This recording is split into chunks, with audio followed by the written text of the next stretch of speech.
Hola compañeros de AD Noticias. En esta ocasión, 20 de julio, les vengo a contar sobre el asesinato de Pancho Villa. Un crimen rodeado de circunstancias más que sospechosas debido a la situación en la que fue cometido. Pero antes de entrar en materia, hay que entrar un poquito en el contexto de los principales motivos de este crimen. En 1920, Pancho Villa se había rendido al gobierno mediante el Pacto de Sabinas. En dicho acuerdo, Pancho Villa se comprometía a no volverse a levantar en armas y a cambio el gobierno le otorgaba la hacienda de Canutillo en Durango como pago a sus servicios. Pancho Villa hizo crecer esta hacienda en los 3 años que trabajó en ella, y en ese lapso de tiempo Pancho Villa amenazaba con expandirse a regiones cercanas, lo cual generó cierta molestia entre las élites locales. Asimismo, en el año de 1922, Villa recibió la visita de Regino Hernández Yergo, periodista del Universal, y en esa visita Hernández Yergo le hace una entrevista en la cual Pancho Villa expresa su apoyo a Adolfo de la Huerta, quien en ese entonces era rival de Plutarco Elías Calles, secretario de Gobernación, principal aspirante a la presidencia y mano derecha del presidente Álvaro Obregón. También Pancho Villa tenía muchos enemigos en la región. Principalmente había 2, que eran Jesús Salas Barraza y Jesús Herrera Cano, ambos integrantes de la élite local de la oligarquía. Salas Barraza era diputado local por Durango y Herrera Cano era funcionario de Coahuila, y ambos tenían motivos suficientes para asesinarlo.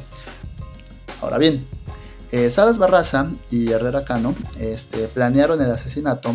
Fue Salas Barraza quien reunió a los pistoleros, quien le encargó a Melitón Lozoya, un antiguo ex administrador de haciendas que había trabajado con Villa, que reuniera a 9 pistoleros de confianza para cometer el crimen, para cometer el asesinato. Este crimen fue perpetrado el día 20 de julio de 1923. Al final, el cuerpo de Pancho Villa tenía 13 impactos de bala.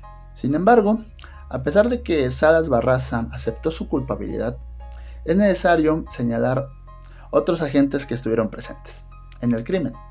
Para empezar, Salas Barraza le había mandado cartas previos al asesinato al general Joaquín Amaro, principal líder militar en la zona norte del país y uno de los personajes más cercanos a Plutarco Elías Calles. Joaquín Amaro, a pesar de que tenía los pormenores de la conspiración, no hizo nada para impedirlo y dejó actuar con total impunidad a Salas Barraza. Esto lo sabemos gracias a los documentos que se pueden consultar en el archivo Calles Torreblanca en la Ciudad de México. También cabe señalar que los pistoleros que ejecutaron el crimen tenían fusiles de calibre 30-40 de uso exclusivo del ejército. Y misteriosamente, la guarnición de Parral ese mismo día había salido al poblado de Maturana, que está a unos 10.5 kilómetros del lugar, supuestamente a hacer una serie de ensayos y de ejercicios para el desfile del 16 de septiembre, aun cuando faltaban 2 meses para que se realizara. Podemos notar que si bien las altas esferas de poder no ordenaron el asesinato de Villa, materialmente, sí estuvieron enteradas de los pormenores del crimen, y al final los implicados en el asesinato recibieron penas por demás irrisorias. Salas Barraza, principal autor intelectual y material del crimen, fue condenado a 20 años de cárcel, pena que obviamente no cumplió. Solamente estuvo 3 meses en la cárcel y fue indultado por las autoridades.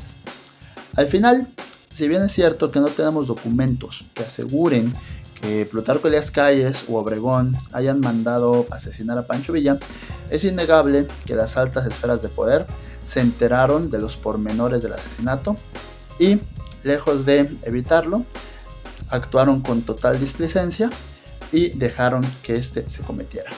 Al final, el asesinato de Pancho Villa nos sigue dejando más certezas que dudas.